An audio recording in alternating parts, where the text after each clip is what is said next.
மற்றும் ஒரு அண்மைச் செய்தி. சென்னை அம்பத்தூர் ஆவடி பிரதான சாலைகளை மழைநீர் சூழ்ந்துள்ளதால் வாகன ஓட்டிகள் பெரிதும் அவதியடைந்துள்ளனர். அம்பத்தூர் ஆவடியில் மிதமான மழை பெய்து வருவதால் அங்கு பிரதான சாலைகளை மழைநீர் சூழ்ந்துள்ளது. இதனால் வாகன ஓட்டிகள் பெரிதும் பாதிக்கப்பட்டுள்ளனர். கூடுதல் தகவல்களை செய்தியாளர் பார்த்திபன் வழங்க கேட்கலாம். பார்த்திபன், இது குறித்த விவரங்கள் என பதிவு செய்யலாம்.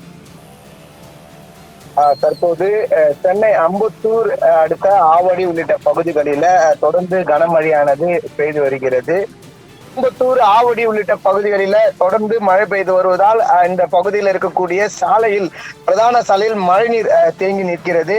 தேங்கி நிற்கக்கூடிய இந்த மழையின் காரணமாக தற்போது வாகன ஓட்டிகள் கடும் அவதியடைந்து வருகிறார்கள். குறிப்பாக சொல்ல வேண்டும் என்றால், சென்னை அம்பத்தூர் ஓட்டியில் இருந்து ஆவடி செல்லக்கூடிய ஒரு பிரதான சாலை, இந்த பிரதான சாலை முழுவதுமே தற்போது மழை நீரால் தேங்கி நிற்கிறது. வாகன ஓட்டிகள் அந்த மழை நீரில் கடந்து செல்லக்கூடிய ஒரு சூழல் இன்னல்கள் சந்தித்து வருகிறார்கள். அதனுடைய நேரடி காட்சிகள் தான் தற்போது நம்ம பார்க்க முடிகிறது. குறிப்பாக அந்த தனியார் பள்ளி அமைந்திருக்கக்கூடிய ஒரு பிரதான சாலை ஆறாக அந்த சாலையில மழைநீர் ஓடிக்கொண்டிருப்பதால் வாகன ஓட்டிகளாம் கடும் இன்னல்களை சந்தித்து வருகிறார்கள்.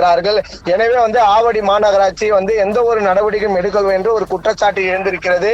மழை நீரால் வாகன ஓட்டிகள் கடந்து செல்லக்கூடிய ஒரு சூழலும் இருக்கிறது. அதே போல அந்த மழை நீரில் கடந்து செல்லக்கூடிய இருசக்கர வாகன ஓட்டிகள் அந்த வாகனங்கள் பழுதாகி மழை நீரில் தள்ளி செல்லக்கூடிய ஒரு சூழலும் தற்போது ஏற்பட்டிருக்கிறது. எனவே தற்போது ஆவடி, அம்பத்தூர், திருமுல்லவாயில், பட்டாபுரம் உள்ளிட்ட பகுதிகளில் கனமழையானது பெய்து வரக்கூடிய இந்த சூழல்ல அந்த சாலையில பிரதான சாலையில மழை நீர் தேங்கி நிற்பதாக வாகன ஓட்டிகள் குற்றச்சாட்டு வைக்கிறார்கள். எனவே ராட்சத மோட்டார்கள் வைத்து இந்த சாலையில தேங்கி இருக்கக்கூடிய மழை நீரை அப்புறப்படுத்த வேண்டும் என தற்போது கோரிக்கை வலுவாக எழுந்திருக்கிறது என்பது குறிப்பிடத்தக்கது. மோனிஷா.